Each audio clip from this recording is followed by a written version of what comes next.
Quem ouve a Paula falando assim de energia, de chakra e tal, pode falar, ela é meio zen, budista e tal. Não é não.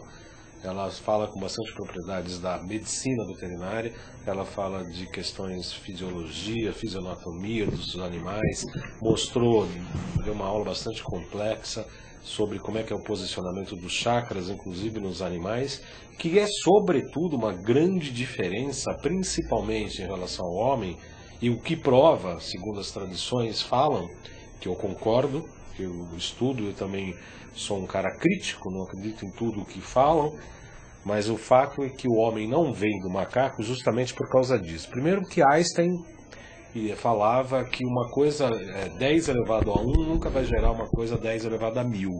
Então, o homem, como é mais evoluído, superior ao animal, ele não pode ter vindo do animal. Você não pode gerar uma coisa muito superior a si mesmo.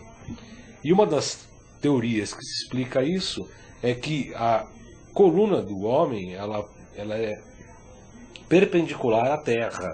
Isso faz toda a diferença do mundo, porque os rins é que fazem o equilíbrio, os dois rins fazem o equilíbrio da coluna, porque a coluna fique com o topo da cabeça para o universo, para o céu, e faz com que toda essa evolução do chakra seja totalmente diferente do animal que tem a coluna vertebral paralelo ao solo. É isso mesmo, Paula? Sim, isso. Você pode falar um pouquinho sobre isso rapidamente?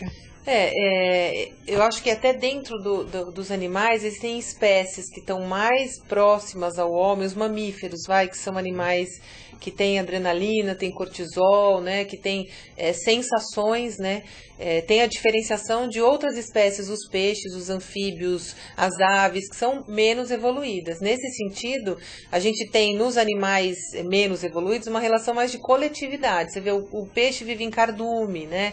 Você trata essas espécies um pouco mais em coletividade. Já os mamíferos, você tem ela um pouco mais, algumas diferenciações, né?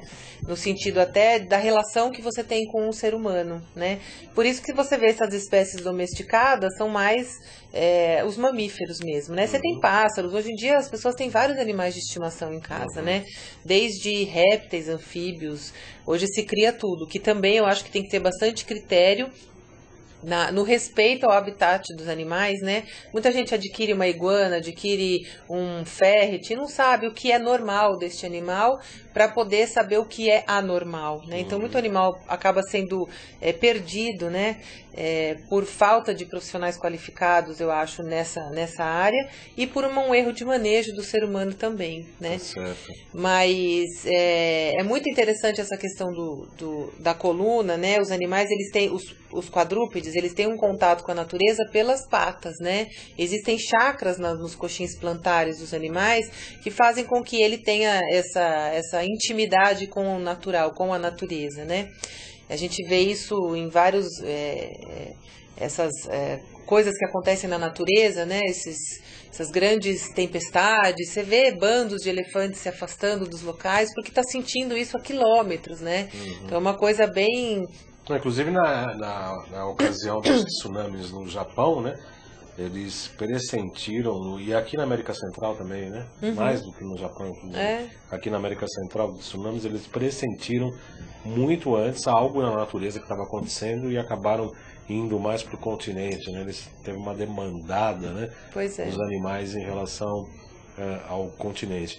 Aliás, isso é uma coisa bastante interessante que nos coloca, quer dizer, você terminou dessa história dos chakras? Sim. Os animais estão muito em contato com a natureza. Eles fazem parte da natureza, assim como nós também fazemos. Nós estamos doentes, a gente fala isso sempre aqui no nosso programa, nós estamos doentes porque nos afastamos da natureza, da própria natureza terrestre, como diz os chineses, que é Yin, quanto da natureza cósmica, que é o Yang. Quer dizer, nós precisamos ter tanto as energias celestes quanto as telúricas em harmonia dentro da gente para ter saúde. É com isso que a medicina chinesa trabalha, é isso com que a alquimia do Joel também trabalha. Para a gente voltar à nossa própria natureza e aí sim ter saúde. Se somos parecidos com a gente mesmo, temos saúde. À medida que a gente se distancia de nós mesmos, nós ficamos doentes. Por isso que a gente vê a doença não com bons olhos, mas a gente vê como uma coisa boa, porque é uma correção de rumo, na verdade. Agora, o animal que por exemplo, eu sei que eu tive um boxer, que eu amo boxer, sempre achei um cachorro muito legal e tal.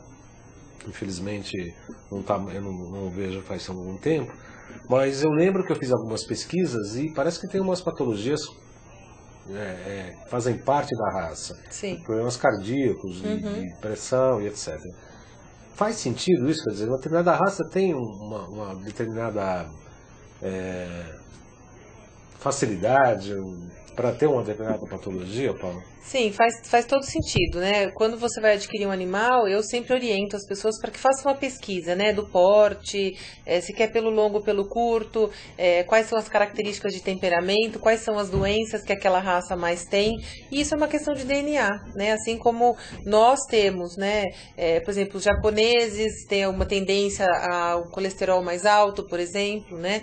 A gente tem isso nos animais também. Isso é muito comum. Os boxers são uma raça que tem muita cardiopatia, né? Tem muito problema de coração. Então, isso existe sim.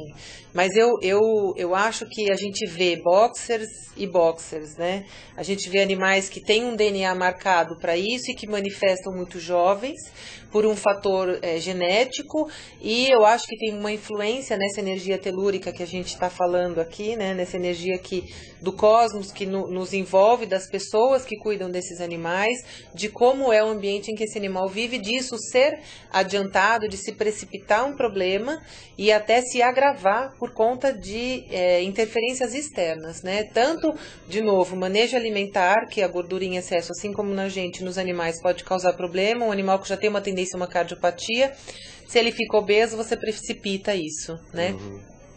Quanto à questão energética mesmo, eles recebem aquilo, um organismo que já tem uma fragilidade, acaba precipitando uma doença porque não deu conta daquela carga que ele recebeu, né? Uma das curiosidades que eu tenho em relação a Paula Zopello é que ele tem uma formação absolutamente científica, isso pode se ver pela colocação que ela faz e as análises tanto dos animais quanto da patologia. Tem uma facilidade muito grande, um respeito muito grande em falar sobre energias, sobre chakras e etc. Quando é que foi esse salto, ou você sempre teve essa formação se preocupando com a questão da energética, a questão dos chakras, ou você era uma cientista e deu esse salto? Como é que foi isso na tua história? Eu acho que a princípio sim, a princípio eu era mais uma cientista, com uma tendência a isso, fui tendo contato com coisas que me incomodavam demais, essa coisa de você ter que fazer eutanásia num animal, e você olha que esse animal ainda tem vida, e você, dentro daquela gama de recursos, nada mais dava para ser feito, aí você fala, ou você deixa ele ali no cantinho, até onde ele aguentar, ou a gente já pratica eutanásia. Isso me incomodou muito, né? Eu não tô aqui só agora, eu entendo que a minha missão não é só curar, é sim conscientizar também, as pessoas, né? Exatamente, para como a gente consegue minimizar isso, né? Eu acho importantíssimo o convívio do animal com as pessoas. O animal está domesticado, muitas espécies já são domésticas, não dá para devolvê-las à natureza e para que elas voltem totalmente, mas eu acho que é importante que a gente consiga manter uma relação homem-animal. Aquilo que você falou, a mente pensante tem que dominar a mente que não pensa. Com todo respeito, sim, mas sou eu que decido quanto o meu cachorro come, a hora que ele come, como ele come, aonde ele come. Pensando que ele é um bicho e que aquilo é o bom para ele. Assim como a gente faz com uma criança, né? Até uma certa idade é você que decide muita coisa. Então, eu acho que a gente, mantendo essa relação, é importante. E eu vi essa relação quebrada no meu consultório o tempo todo, né? Porque as pessoas entravam obesas com seus animais obesos. E aí é muito fácil você fazer o link. E eu acho que muita gente que está me assistindo agora tem algum caso que vai concordar comigo. Por inúmeras vezes, eu atendi pessoas doentes com seus animais doentes. A pessoa vinha lá, um outro parente falava, olha, eu que trouxe dessa vez porque o proprietário está ruim, foi internado, está com câncer, vai fazer uma cirurgia, ou teve um infarto. E aí não dá para você ignorar essa questão, né? Ah, que coincidência, né? Olha, o dono ficou doente, o cachorro está doente.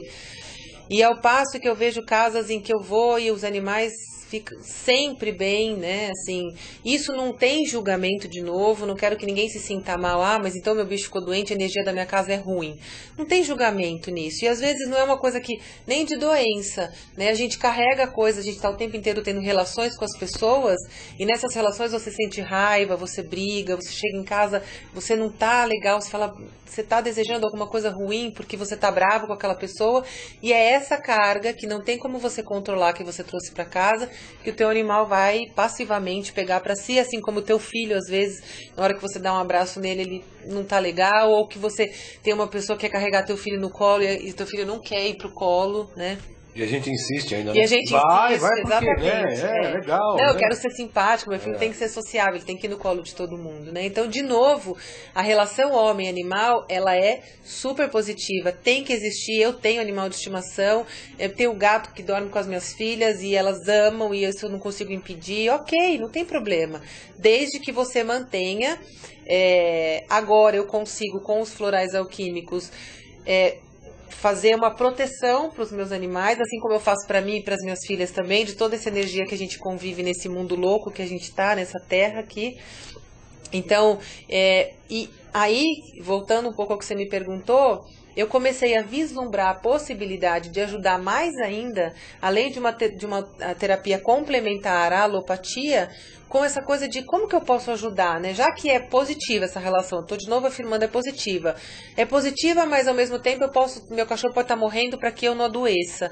Como é que eu posso proteger meu animal? A Denise Arraes entrou aqui pelo Face, falou que está assistindo o programa. Que linda consciência da doutora Paula, estou gostando muito mesmo, parabéns a você. Obrigada. Denise Arraes, tem outras pessoas que estão vendo aqui, a Lilian Bisaqueiro, a Regiane Zanata, a Thaídes Lárica e aquele pessoal que está no chat que está por enquanto quietinho. O que você está dizendo é muito interessante. Não quero cortar teu raciocínio, sim, porque ele é muito lógico. É que se deixar a Paula, Paula fala até amanhã e nos encanta, né? Porque não cansa. Eu tive a oportunidade de ter aula com a Paula lá no curso do Joel, e por isso que eu conversei com ela no mesmo dia e tal. Falei, não, precisamos fazer um programa e talvez estamos vendo que um só não vai dar, né, Paula? Vai ter que, vai ter que voltar aí em outra oportunidade para dar continuidade a todos os temas que são bastante interessantes. A partir do momento, como é que a história dos florais alquímicos, que você começou a falar do Joel, são bastante interessantes, que em princípio começaram para desenvolvimento de pessoas e depois sim para bichos e plantas. Como é que você desembocou lá no curso? Como é que foi, como é que é um pouco a tua experiência com os florais, Paula? Então, eu fui assistir uma palestra de apresentação, né, do Joel ali do curso.